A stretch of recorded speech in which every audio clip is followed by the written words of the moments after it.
Me and my son, we were always watching My Little Pony, but I bought this new DVD. It wasn't a whole season, it was just one DVD that I found on eBay. It was $5, so I bought it and I decided to wait for one whole month.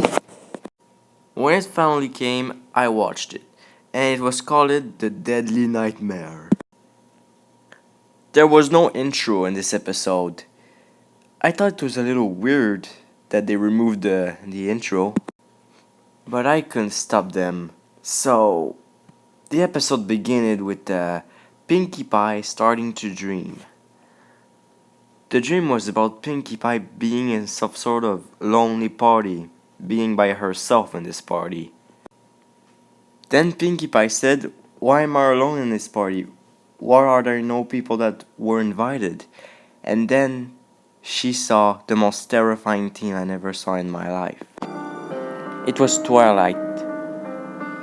She had dark and red eyes with dark pupils, and blood was flowing out of her eyes. I was scared.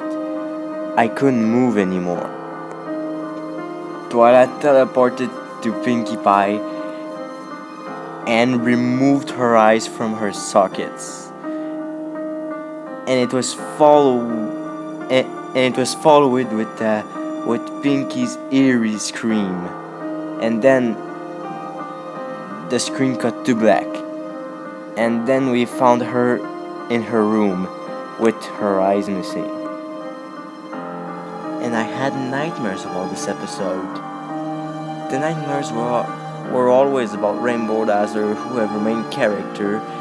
All of them had no eyes in my dreams. Their eyes were all empty sockets, and sometimes they came out of nowhere, and they were not supposed to be in the dream. And I'm always getting this message on my emails. Your eyes are mine. I don't get it, but when I read this letter, I always hear some kind of evil laugh inside of my computer, and I can't get it out of my head. I just can't.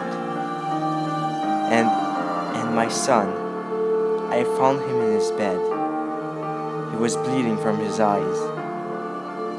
And then someone came in and took his eyes out and laughed demonically. Now, if you're reading this, I have to die. I just don't want to lose my eyes. I can't continue like this. So, here I have a knife. All I have to do is pass it through my throat.